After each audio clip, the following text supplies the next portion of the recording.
Welcome back to the news today. This is One on One. In the last months, the situation in Iraq became more and more complicated. The Kurdish autonomous area in northern Iraq was once considered relatively safe, but is now under threat from ISIS militants and needs outside military aids to confront this threat. With me now is Dr. Moti Zaken, an expert on the Kurds and their connection to Israel. Good evening. Thank you very much for coming.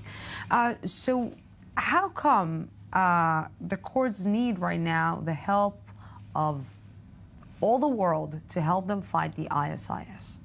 Well, it's a good question. The Kurds, actually, up until a while ago, they're the most stable component in Iraq. They had practically everything. It was a state without being considered state legally, de facto, not de jure. And they have administration, they have offices, they have transportation, they have airports, they have everything. And they were very close to announcing their independence. This is why it's very tragic. And it happens because I think the ISIS, the Daesh, I think it went under the radar of everybody because originally they were fighting in Syria. And this is why, for example, Qatar and Turkey supported them to fight in Syria. Nobody expected them to be such a caliphate which has global Nobody expected that it will explode in their faces in one way or another. But can the Kurds actually win this? Can the Kurds actually fight the ISIS? Because it seems that right now the Kurds are fighting on behalf of the entire world, the battle that the world should fight for them as well. Yes, well, the Kurds actually, the last battle they had was in the early 90s. They lost to Saddam Hussein. That was the last challenge, and since then, since 1991, they never really had a serious challenge, and now they're facing the challenge. They need equipment. They have a good army, the Peshmerga. You know, Peshmerga, it means those who face death. Those who are willing to go and face death for their leaders, for their country, for their state. However, in one way or another, we can compare it to jihadists. No, they were actually, if you want, it's not the right time, but they are coming from a Sufi tradition or following their murid or their murshid. They were murids, disciples of the murshid, of the sheikh. And they were willing to follow him and support him. But this is a long story about the Kurds, the Kurdish nationality. Anyhow, the Peshmerga are very strong component, very committed, but they're not very well equipped. And this is why now the Germany, maybe France, and the United States lately are beginning to equip them and to give them some support.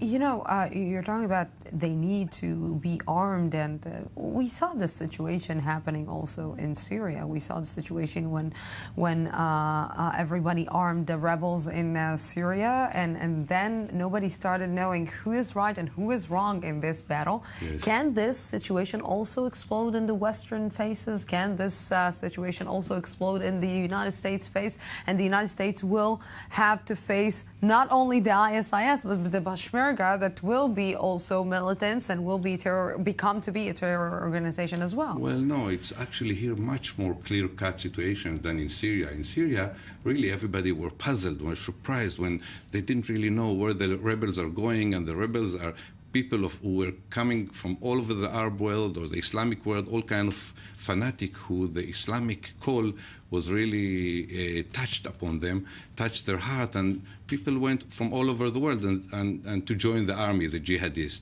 In Kurdistan, as I said, the Peshmerga, there is a solid army, there is solid institution. In Kurdistan, there is almost a state.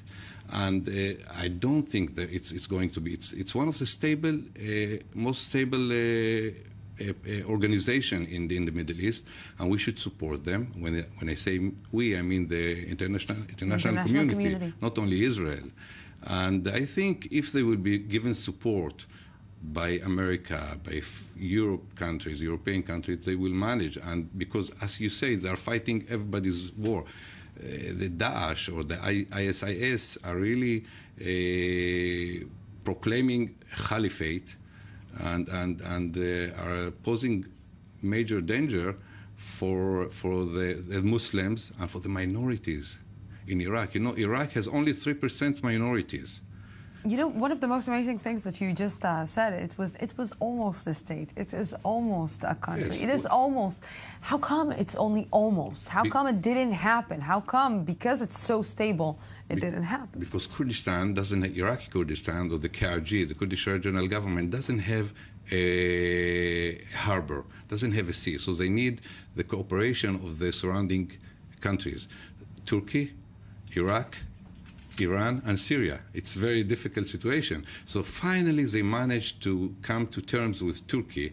Now they are exporting oil through Turkey, and they need always the recognition or the approval of the international community. And America, United States, was quite hesitant about it, whether to recognize them, whether to give them support. And this is why they were talking about proclaiming a state, but didn't do it because you know, it's a minority which suffered quite a lot in the Middle East. But someone who did give them some kind of support is Israeli Prime Minister Benjamin Netanyahu in one way or another. Vocally, verbally he said, we will support. That was very nice of him, because he said we will support. He didn't mean we are going to extend military help. And he was actually the first leader who said it, and I was expecting that other leaders would come and say, well, the Kurds, it's the biggest minority in the Middle East, Muslims, non-Arabs indeed, but Muslims, 40 million people, they deserve to have a state. And let me tell you something about Kurdistan. Kurdistan is, in a way, almost like Israel, because all the Kurds, all the refugees from Kurdistan, Iraqi Kurdistan, Syria Kurdistan, from the exile, find shelter in Kurdistan, in Iraqi Kurdistan itself. So they really they deserve a state. They deserve, and I hope they will manage to come out of this crisis. What is the special connection that Israel has with Kurdistan? Well, Israel helped the Kurds in the 60s and during the 70s of the previous century, together with Iran, but not this current Iran, but yeah. Iran of the Shah. The Shah. And also with the cooperation of the United States of America. Unfortunately, they were betrayed, the Kurds, and not by Israel, but by the Americans. They are, up until now, they remember very badly how they were betrayed when the Americans, Henry Kissinger, then made a contract or a term between Iran and Iraq, and therefore he said the contract was in Algiers. It's called the Algiers Agreement, and he said the contract said that actually the Kurds are not going to be supported anymore, and it gave a sign for the fall of the major rebellion of the Kurds, and they didn't really manage to surmount this situation. Many of them were killed, many were ran away. So Israel helped them, as you said, militarily, tactically. Kurdish leaders came here to visit, and actually a connection was made also with the Israelis who once used to live in Kurdistan, with Jews of Kurdistan. So it's a very fascinating story, because actually in Kurdistan there were good relations between Muslim and Jews, and they managed to bring it into the coalition, into the contact with Israel.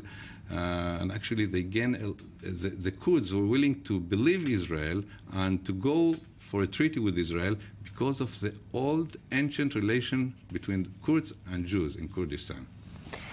Professor Zaken, Moti Zaken, Dr. Moti Zaken, thank you very, very much for this very interesting talk. Thank you very much for coming to our studio, and thank you, our viewers. That's it for tonight, the news today.